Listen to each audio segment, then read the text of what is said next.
Já começa essa edição com uma entrevista exclusiva feita pela nossa repórter, a Mariana Jangiacomo, com o presidente da Câmara, Arthur Lira. Em Nova York, ele defendeu a privatização da Eletrobras, disse que o novo marco fiscal é uma agenda pública do país e também afirmou que os ministros do governo Lula devem mudar a mentalidade e entender que a relação com o Congresso não é mais a mesma de 20 anos atrás. Vamos ver a entrevista completa agora. Presidente, queria começar falando sobre a questão da Eletrobras. A Eletrobras, é claro, a AGU entrou com aquele pedido no STF e falou que a ideia não é pedir para desestatizar a Eletrobras, que isso é uma discussão que deveria acontecer no Congresso. Como que está a disposição do Congresso para essa discussão? Olha, a votação da privatização ou da monetização ou da capitalização, como queiram chamar, da Eletrobras, é uma matéria justamente muito debatida no Congresso Nacional. A Eletrobras não tinha capital suficiente para investimento, prestava serviços de péssima qualidade. A relação entre dinheiro de investimentos e de beneficiamento ou valorização da empresa tinha a possibilidade de se corroer em 10 anos. Não é? Então a decisão do Congresso, do ponto de vista, foi acertada. Todos os investidores precisam, claro, de previsibilidade, de segurança jurídica. A nossa preocupação com essa discussão é que arranhões nessa circunscrição de investimentos do Brasil possam ser mal vistos. Né? Então, vamos acompanhar, ver qual é a real intenção do governo em decidir isso no nível do judiciário. Agora, penso que no âmbito do legislativo esse assunto foi bem discutido, votado e transformado numa capitalização que está dando sucesso, vai dar sucesso, e se continuar como está, a Eletrobras daqui a 4, 5, 6 anos vai ser um case como a Vale, como outras empresas que foram privatizadas. O senhor acredita que toda essa discussão em torno de desestatização prejudica, afeta, afugenta os investidores, preocupa de alguma forma? Toda alteração de previsão de investimentos assusta e preocupa, claro. Lógico que cada governo tem seu pensamento ideológico, a sua maneira de se comportar, de desenhar um quadro. Mas é como nós sempre estamos falando ultimamente. O povo brasileiro elegeu um Congresso bem conservador, liberal, e um governo executivo mais do campo progressista. Essa dualidade de pensamentos é quem vai fazer com que essas forças tenham que viver harmonicamente, conversando periodicamente, com muita habilidade, para que o Brasil não perca. Né? Essas questões de rever privatização preocupam. Você pode até não privatizar mais, não propor nenhuma privatização, mas mudar um quadro que já está jogado, definido e com muitas pessoas e com muitos grupos e com muitos países investindo, realmente causa ao Brasil uma preocupação muito forte. E falando sobre a questão do arcabouço fiscal agora, eu queria saber como que o senhor acha, qual que é a sua visão sobre o texto e como que o senhor acha que vai ser a aceitação na Câmara? Olha, o texto que o governo lançou, colocou à disposição do Brasil e de todos e do Congresso Nacional para discutir, já era um texto que tinha uma espinha dorsal equilibrada. Lógico que o Congresso está ali para aprimorar, para dar a palavra final de como a legislação vai ser aprovada e vai vigir. O relator está ouvindo, consultando, dialogando com todos os setores para que melhores no texto, que venham aperfeiçoar o seu texto para que o Brasil continue, como eu venho dizendo, num ritmo de previsibilidade, de segurança jurídica, de uma política mais desburocratizada, curtindo justamente a relação entre não gastar mais do que arrecada e ter as amarras para isso, ter os enforcements para manter isso dentro de um padrão de planejamento. Tudo isso o Congresso vai discutir, vai votar. E votando, o meu entendimento é que esse tema é um tema nacional, isso não é um tema de governo nem de oposição. O Brasil precisa definir suas diretrizes de investimento, de gasto público e de arrecadação, ou seja, de políticas públicas voltadas para o fiscal, não esquecendo do social. Nós temos um país muito desigual, com diferenças estruturais, pessoais, econômicas muito grandes, e nós precisamos corrigir isso com responsabilidade. E como é que fica a questão da penalização, né, que é tão debatida? O senhor é a favor de não ter a punição para quem descumpre o descumprimento das metas? Eu acho que a Câmara, eu não posso adiantar, claro, o texto do relator, mas os enforcements, como a gente fala, eles deverão vir no texto já da Câmara, e eu tenho dúvidas que o Senado também dará sua contribuição para que isso não fique no limbo, não é? Nós não defendemos a responsabilização pessoal do agente público, mas o governo como um todo ele tem que ter restrições quando não cumprir as metas que se propõe no arcabouço. O senhor acredita que deve ter punição? Eu acredito que deve ter mudança no texto para que essa legislação fique um pouco mais rígida. E o senhor acredita que esse é o consenso ali na Câmara? Está caminhando para esse lado? O que dá para adiantar para a gente? Olha, o relator ficou de liberar o texto entre o dia 8 e 9 dessa semana, da próxima semana, para que todas as lideranças, deputados, a imprensa, o mercado, economistas, possam se situar e opinar sobre, não é? A partir daí, a partir de como o texto venha, como as alterações sejam recebidas, a gente vai ter uma ideia de qual a vontade, a facilidade ou a dificuldade da aprovação desse texto no plenário, porque ele não vai necessitar de quórum constitucional, mas vai precisar de quórum qualificado de lei complementar, que são pelo menos 257 votos favoráveis. Certo. E já que a gente está falando de arcabouço, queria puxar para a reforma tributária também, queria saber como que está essa questão na Câmara e o que falta para isso ser votado. Bom, o que falta justamente é terminar as negociações, é um tema que todos refutam a maior importância, todo mundo quer a reforma tributária, todos querem um sistema tributário no Brasil mais simples, menos burocrático, mais barato, mais previsível, sem tantas controvérsias, todos querem. Os entes federativos querem, os empresários querem, quem gera emprego e renda quer, quem paga seu imposto de renda simplesmente quer. Agora, o problema está em fazer com que essas convergências aconteçam no momento exato da votação. Por isso o grupo de trabalho está conversando com novos governadores, prefeitos de grandes capitais, para que a parte federativa fique consolidada, os deputados muito em interação com todos eles e os setores, né? E nós vamos ter grandes desafios, que é de tratar com excepcionalidade alguns setores na economia brasileira.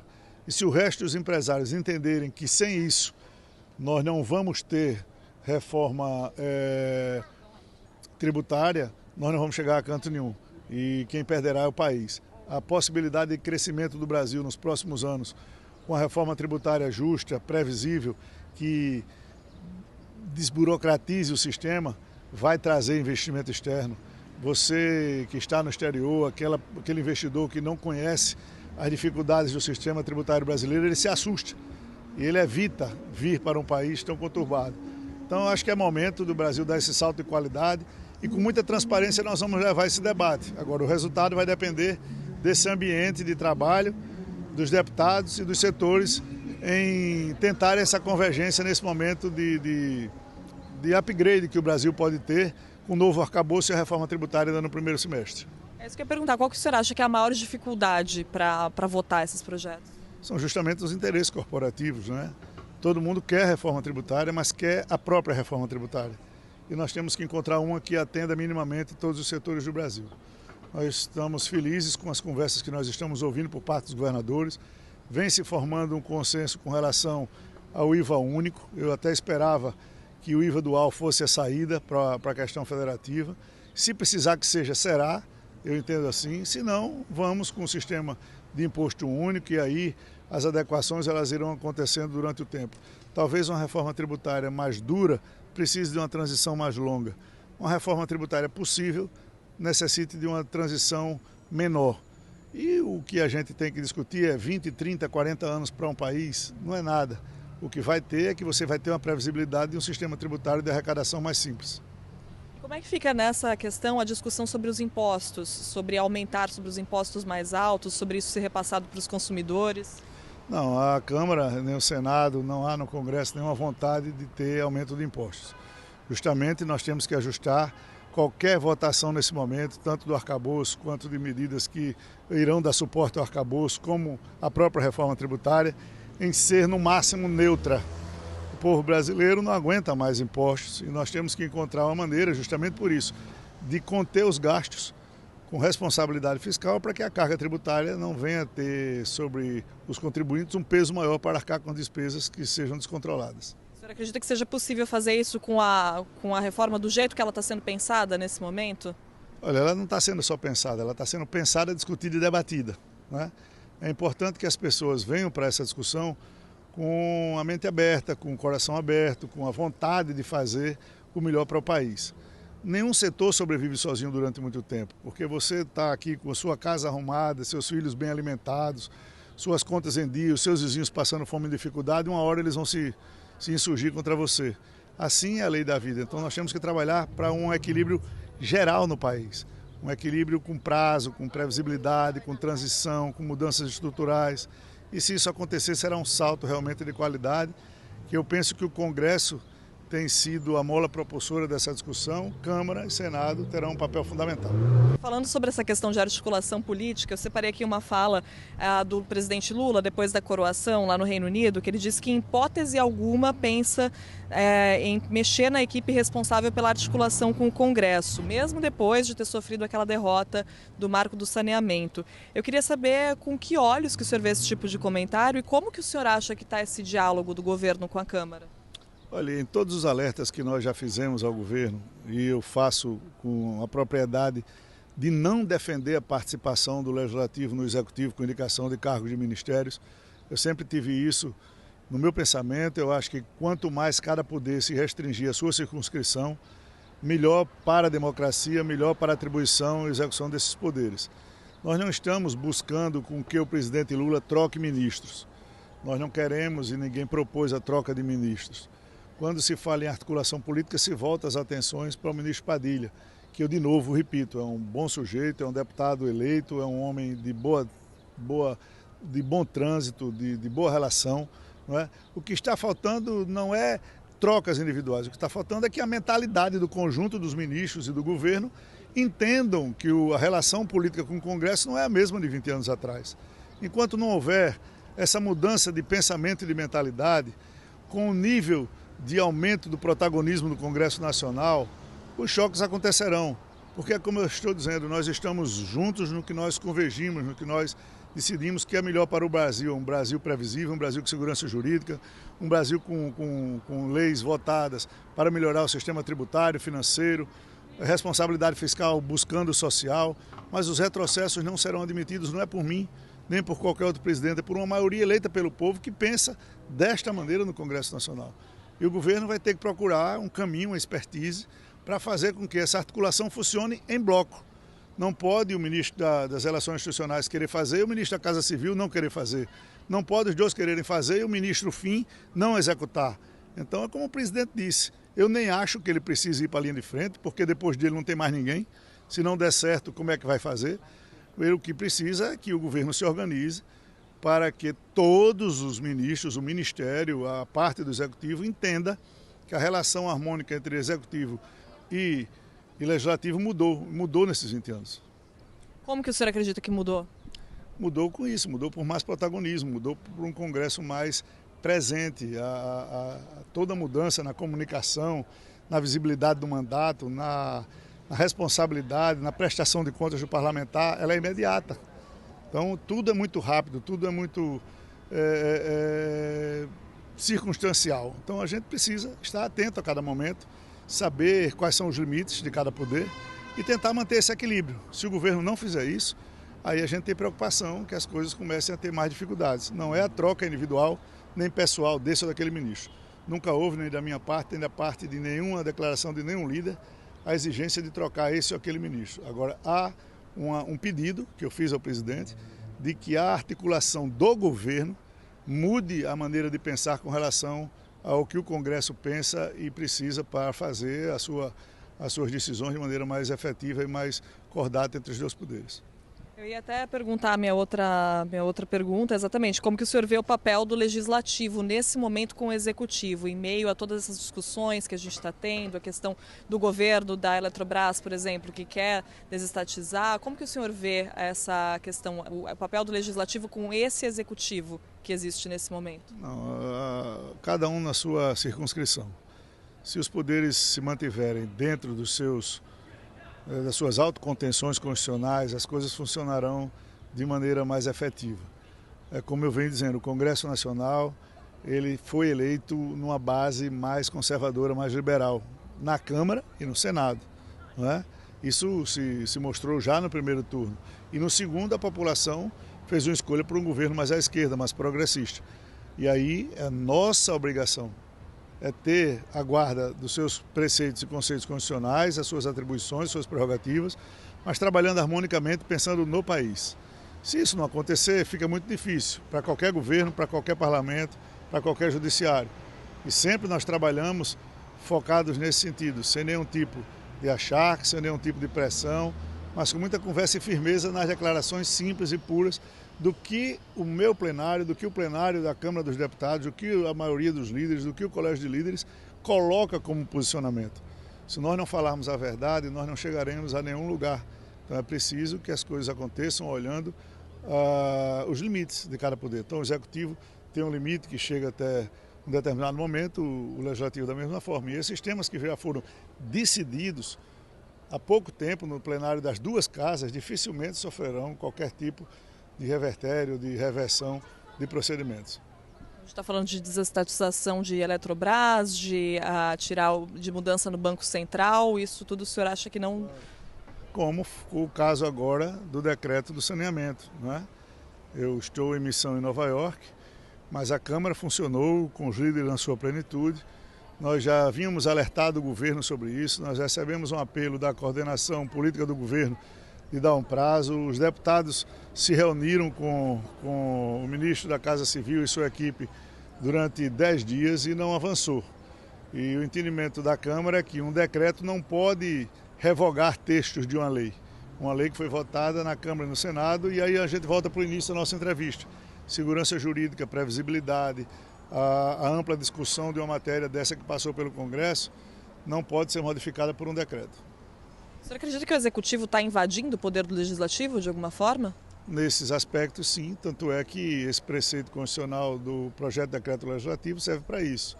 É uma medida extrema, poderia ter sido evitada, poderia. Quem fez o decreto dentro do governo poderia ter visto ou consultado ou conversado com outros ministérios que reclamaram que não foram ouvidos, com o próprio Congresso, porque um decreto ele pode vir com algumas regulamentações, sim, mas ele não pode ir para cima de um determinado artigo, inciso, parágrafo de uma lei e mudar o seu entendimento sem que isso altere a hierarquia das leis no país. CPMI do 8 de janeiro. Temos prazo para ser instalado? Qual o propósito da comissão? Qual o objetivo? Quem a comissão quer atingir? Eu não posso, foge a minha alçada, tanto na sua leitura, que é do presidente do Congresso, quanto na sua formação, que são dos líderes da Câmara e do Senado. E os objetivos de qualquer CPI é para investigar o fato determinado para o qual ela foi pedida, né? Então, os fatos são os fatos relativos a 8 de janeiro, pretéritos ou para frente, o que aconteceu, quais são as causas, quais foram os responsáveis, para que se tire a limpo aquele dia deplorável que a democracia do país sobreviveu, não é? Sem tirar culpa de quem fez as manifestações, mas apurando responsabilidade por quem deixou que elas acontecessem.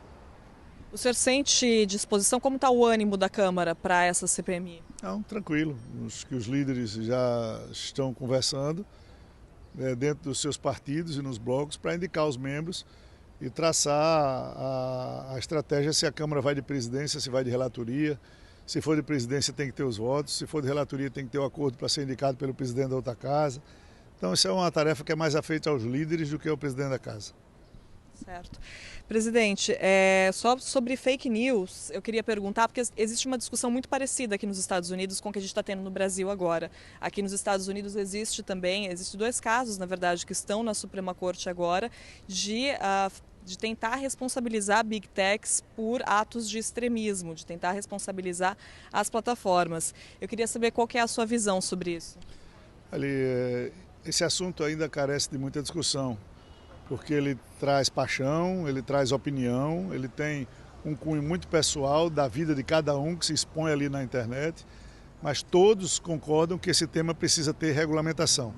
Todos concordam que nós estamos vivendo um momento de extremismos ao extremo mesmo, além do limite, não é? E essas redes, essas Big Techs se alimentam disso. Quanto mais conflito, mais dinheiro no jogo, mais impulsionamento, mais opinião, mais divergências, mais polêmica e às vezes essas polêmicas extrapolam o limite da razoabilidade.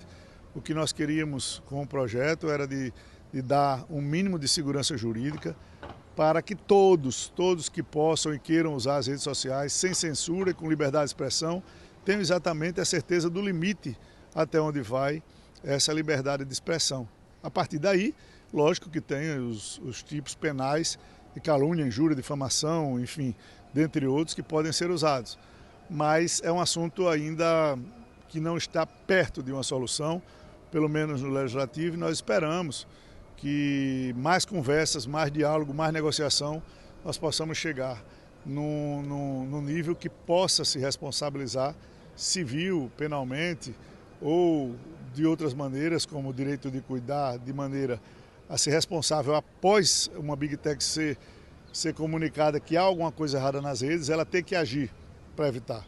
Não um direito amplo, abstrato, não é? Infinito, para trás, para frente, para os lados, para cima, não.